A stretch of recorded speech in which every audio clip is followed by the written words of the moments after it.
장로님 안녕하세요. 네, 안녕하세요. 장로님 메리 크리스마스. 예, 메리 크리스마스입니다. 네, 성탄의 시즌이 지금 정말 이제 최고의 시간으로 다가오고 있는데요. 장로님께서 보고서 좀 쉬어야 되잖아요.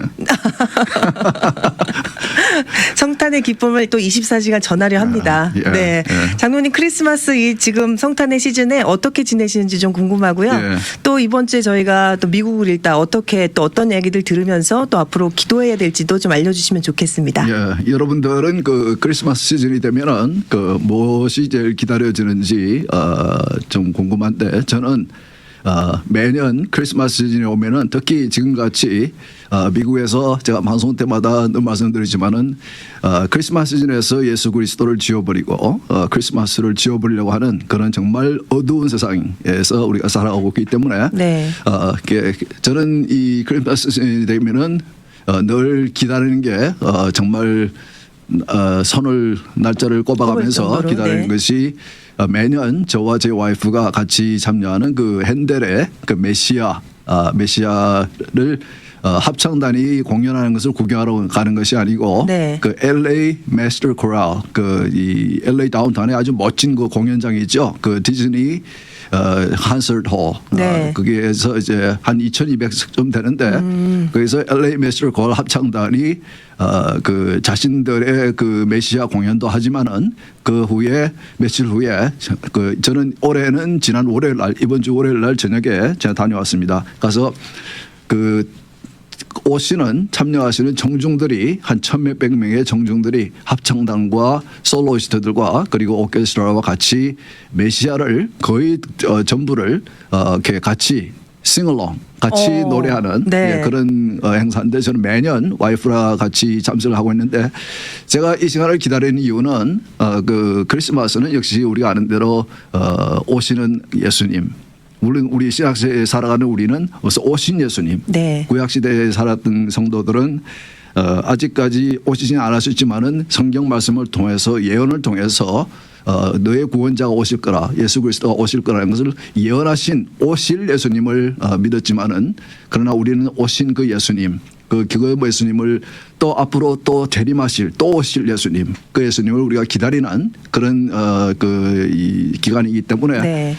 그 메시아라는 그 곡을 물론 저도 이제 그 교회에서 제가 성균교회에서 성인 그 성가대에 아주 오랫동안 수십 년 동안 제가 그 노래하면서 그 메시아 공연을 여러 번 해봤기 때문에 그게 이때가 되면은 조금 이제 기다려지죠. 저는 이제 노래를 잘 부르진 못하지만은 네. 저는 베이스 파트를 하고 와이프는 이제 알토를 하는데 네네. 다들 보면은 정말 그 이 각 교회에서 성가대를 하시는 정말 그 메시아 곡을 잘 부르시는 분들이 1,000여 명이 참석을 하셔서 같이 이제 다 같이 합창단과 그 오케스트라와 솔로스트들과 같이 거의 전곡을 처음 1부부터 3부 마지막 아멘까지 한 2시간 반 정도 그 2시간 반 더 걸리는 것 같아요. 그래서 부르는데 너무나 영광스럽고 너무나 감격이 되고 무엇보다도 제가 메시아 곡을 좋아하는 이유는 핸델이 곡을 아주 잘 쓰기도 했지만 그분이 원래 오페라를 그 작곡하시는 분인데 그분이 나이가 거의 60이 됐을 때에 그 이분이 이제 이 재정적으로도 굉장히 파산에 이루었고 네. 몸도 굉장히 이렇게 어려운 건강이 안 좋은 그런 상황에서 거의 60이 다된 그 시점에서 이 곡을 쓰면서 가사가 무엇보다도 가사가 이 성경 말씀에서 신구약에서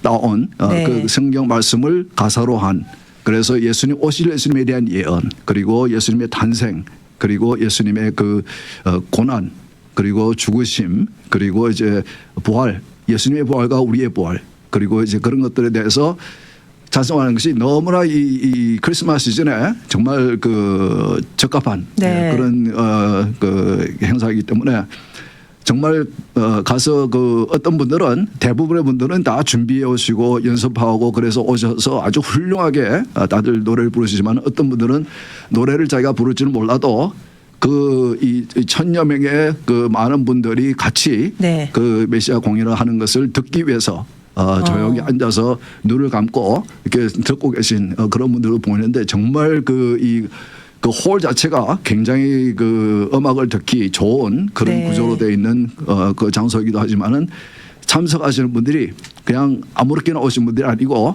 1년 내내 기다리고 준비하고 그래서 매년 참석하시는 분들 마치 가족과 같이 네. 그래서 옆에 앉으신 분이 새로 그 처음 보는 분이라도 대화가 되고 예수 그리스도에 대한 대화가 되고 메사야에 대해서 대화가 되고 그런 정말 저로서는 굉장히 크리스마스 시즌에 정말 뜻이 있는 그런 그 이벤트이기 때문에 네. 그래서 저는 그때가 이 행사가 제일 기다려지고 그리고 이 메시아 공연하는 그날 저녁에 할렐루야만 3번을 부릅니다.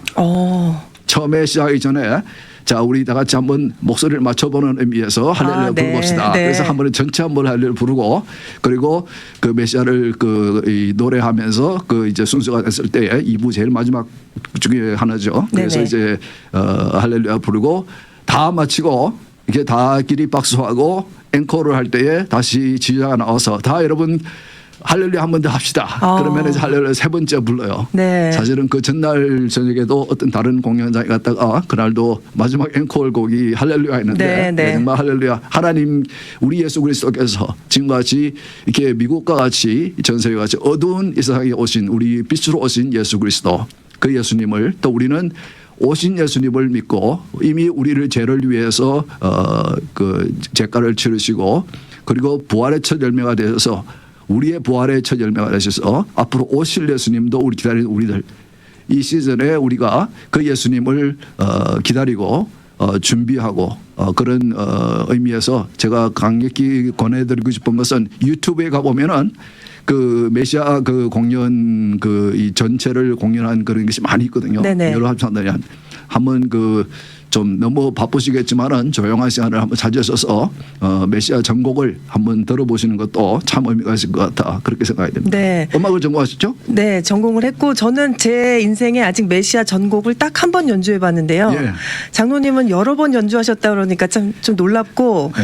또 사실은 그렇게 미국에 메시아를 위해서 예수 그리스도의 이름으로 그렇게 많은 사람들이 함께 모여서 찬양했다는 것 자체가 아직 역시 미국은 아직 살아있구나. 그리고 제가 네. 느끼는 것은 거기에 참석하시는 분들은 아마 대부분 크리스천들일 겁니다. 네네. 예, 그래서 다들 한 마음이 예수 그리스도를 우리 구원자를 오신 구원자를 기억하는 그런 그것을 한 목소리로 되어서 그렇게 노래 부르는 것이 정말 큰 은혜가 되고 네. 제가 교회에서 드리는 그 예배 시간에 드리는 예배 음악에서도 제가 제일 좋아하는 예배 음악은 성경 구절이 가사로 되어 있는 성경 구절에 곡을 붙인 네. 그런 예배 음악을 제일 좋아하는데 저는 메시아를 2시간 반 동안 이렇게 그 부르기도 하고 듣기도 하고 그러면서 느끼는 것은 야 이것이 참 예배다. 물론 핸델이 교회에서 공연을 하기 위해서 작곡한 것은 아니지만은 네네. 그러나 그 곡 이 가사가 전부 다 성경 구절로 되어 있는 가사이고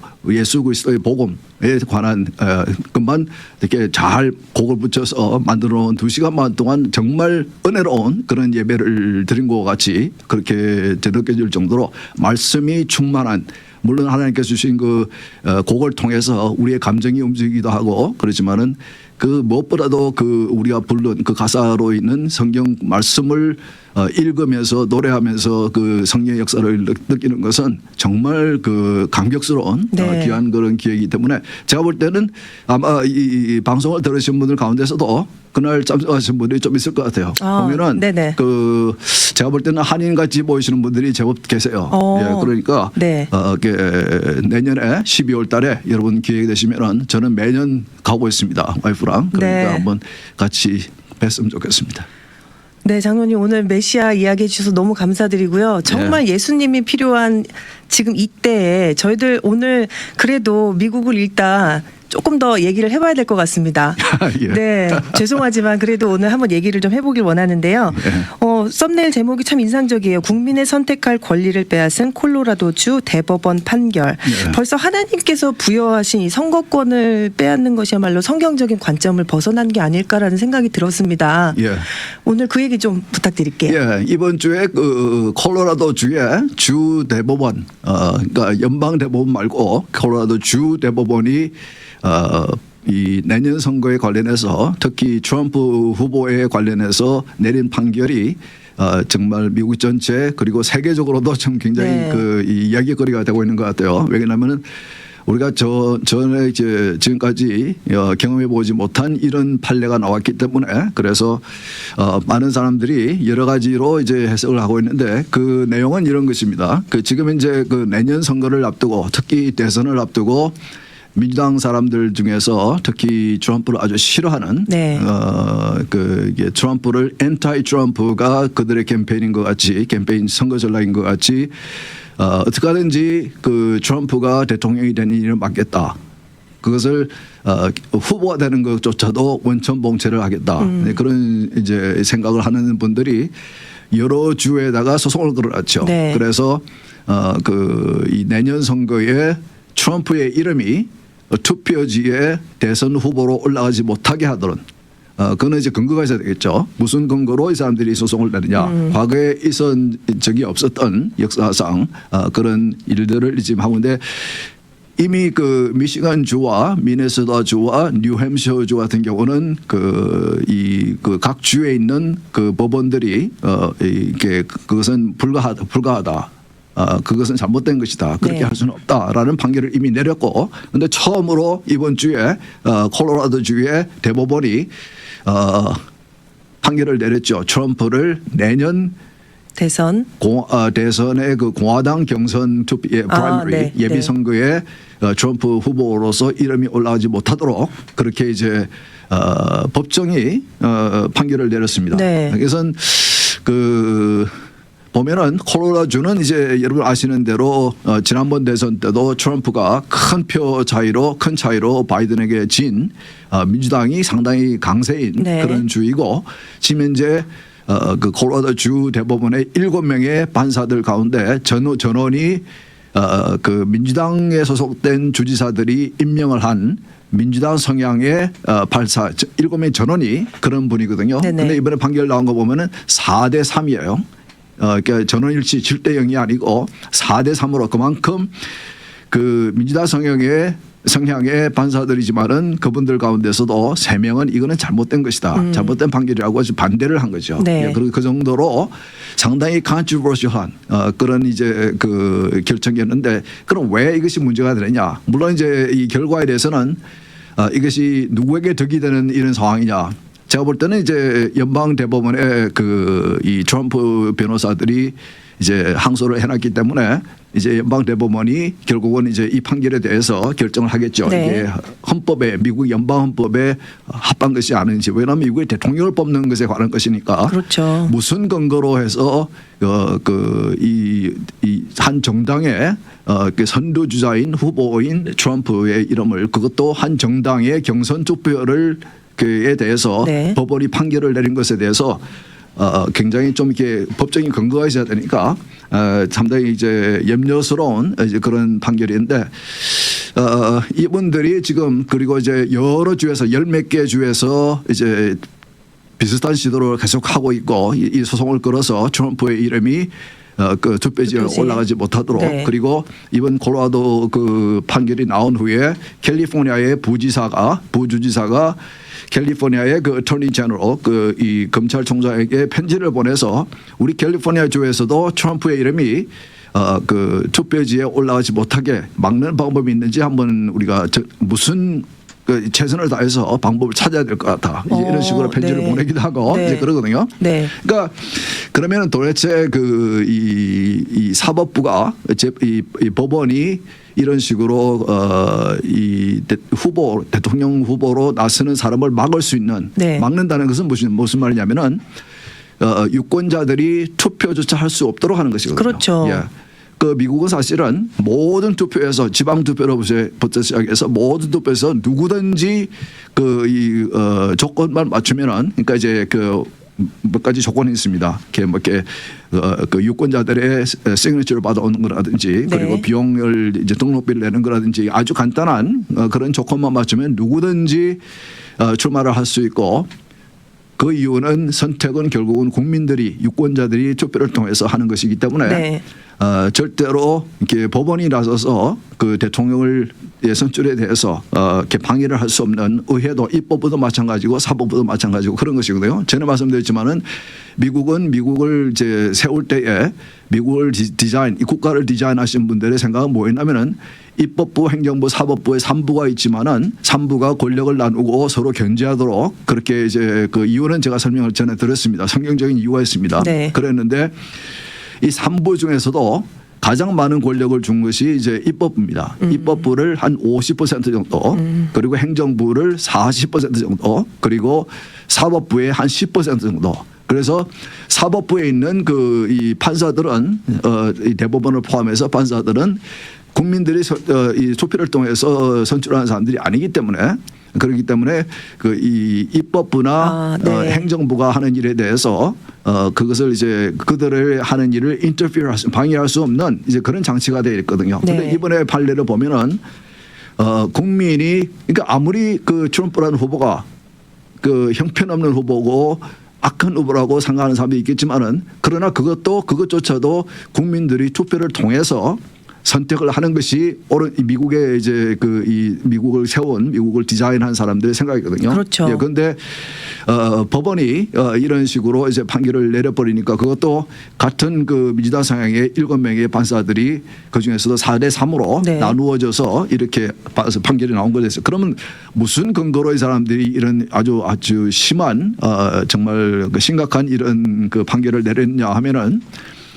연방헌법의 그 수정헌법 14, 그러니까 14th Amendment, 그러니까 이제 미국 헌법은 헌법이 있고, 한국말로는 수정헌법이라고 그러는데 네. 수정한다는 것이 이제 그 기존에 만들어진 헌법을 바꾼다는 의미의 수정이 아니고 기존에 있는 헌법에다가 이제 더합니다. 더한다. 예, 네. 더하는 의미에서 수정이거든요. 그런 의미에서 14번째 이게 언제 이루어졌냐면은 그 남북 전쟁, 미국이 이제 남북이 이 흑인 노예 문제로 인해서 서로 이견이 있었던 남쪽과 북쪽이 서로 이제 전쟁을 했죠. 네. 그래서 60만 명이 넘는 그 미군들이 내전을 통해서 죽기도 하고 희생을 하기도 하고 그랬는데 그 북쪽이 그 노예를 해방하기를 원하는 북쪽이 그 남북 전쟁을 이긴 후에 그 흑인 그 과거의 노예였던 흑인들의 그 자손들의 권리를 보호해주기 위해서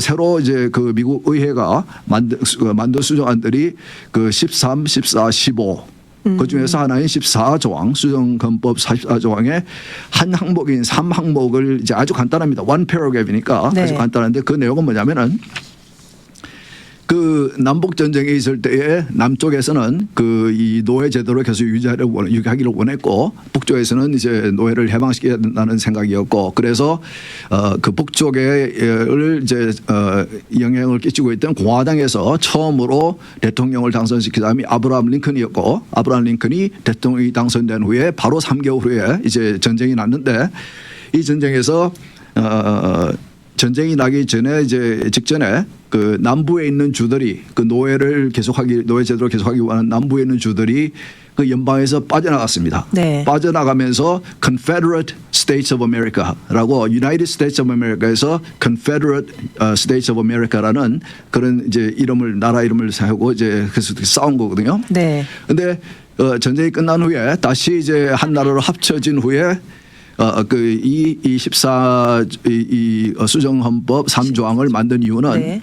그때의 국가 이 나라를 분리돼 나가고 나라에 대해서 저항을 했던 그 남쪽에 있던 사람들의 과거의 정치인들이 다시 그 정치인의 자리로 이제 새로 이제 연합한 그 나라의 정치인의 자리로 들어가지 못하도록 막기 위해서 그러니까 그 상황만을 위해서 이제 만드는 조항이에요. 네. 그래서 그 조항의 내용이 뭐냐면은 과거에 이제 저도 이제 그런 똑같은 선서를 했지만은 미국에서는 모든 선출직에 당선된 사람들이 이제 취임을 할 때 선서를 합니다. 하죠. 네. 선서를 하는데 미국의 헌법을 defend and support 이게 준수하고 네. 지키겠다는 네. 이제 그런 선서를 하거든요. 네네. 그런 선서를 한 사람이 국가에 대해서 반란을 하고 혹은 저항을 한 후에 다시 그 자리 그런 자리에 올라가지 못하도록 하는 네. 이제 그런 조항이에요. 그러니까 네. 그것은 그때의 상황에만 적용이 되는 그런 이제 그 조항이었고 그리고 오랫동안 지난 뭐 100몇십 년 동안 거의 사용되지 않았는데 언제 또 다시 그것이 끄집어졌냐면은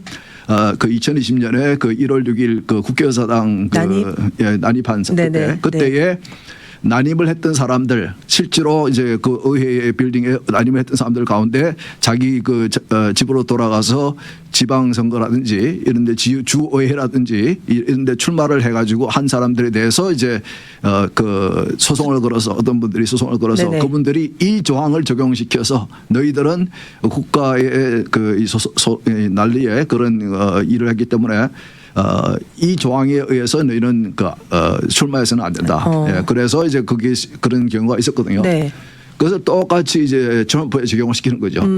그런데 그 내용을 보면은 그 이 수정헌법 조항을 그 내용을 보면은 그 상원과 하원에 대한 그 명시는 있는데 대통령에 대한 명시는 없어요. 아, 그런가요? 그것조차도 저게 너무 명확하지가 않다. 네. 그래서 그 미국의 헌법학자들 속에서도 이것은 그 조항이 대통령인 트럼프에도 적용이 되는지에 네. 대해서는 그 불확실하다. 그 많은 그 사람들은 학자들은 또 트럼프에게는 적용이 되지 않는다. 왜냐하면 헌법 자체가 대통령에 대해서는 명시가 안 되어 있기 때문에 이제 그렇게 얘기하는 거거든요. 그래서 이제 그 트럼프 변호인들은 이 판결이 난 후에 그 연방부 대법원에게 판결을 해달라. 이제 그렇게 지금 항소를 해놨죠. 네, 항소를 그렇죠. 해놨으니까 사실 연방 대법원은 그 가능하면은 행정부의 대통령을 뽑는 그 이 국민들이 직접 뽑는 그 이런 선거에 관여하지 않기를 원하죠.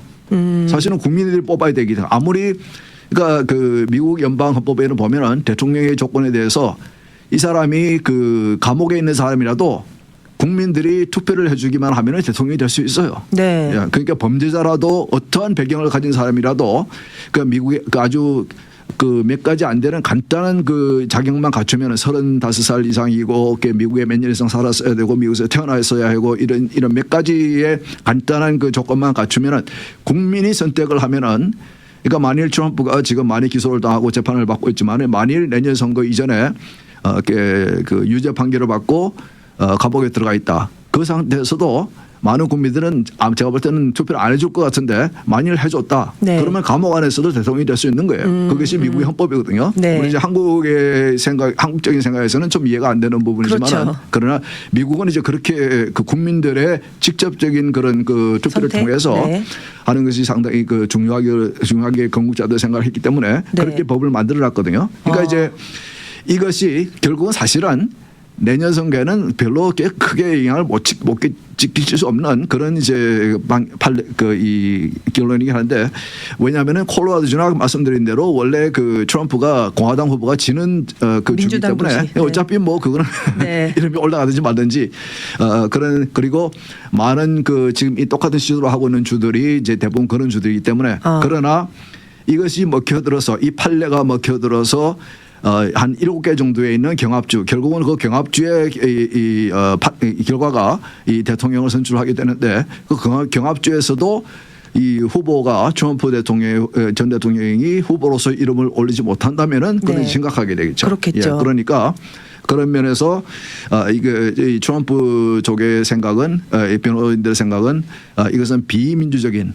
그런 이제 유권자들이 스스로 투표를 통해서 자신들의 통치자를 정치 수반을 선택하는 그런 그것까지 이제 권리까지 뺏어가는 그러니까 그 사법부가 그것을 뺏어가는 잘못된 이제 비민주적이고 비헌법헌적인 그런 이제 판결이라 네. 그렇게 지금 생각하고 있죠. 네. 예. 장로님께서 지금 말씀해 주신 기준의 근거가 우리 청취자분들께 다시 한번 말씀드리면 미국을 디자인하셨던 그 제일 첫 번째 헌법 조항에 나와 있던 이야기가 정말 국민들에게 하나님께서 이 투표로 선택권을 할 수 있도록 권리를 이양해 주셨잖아요.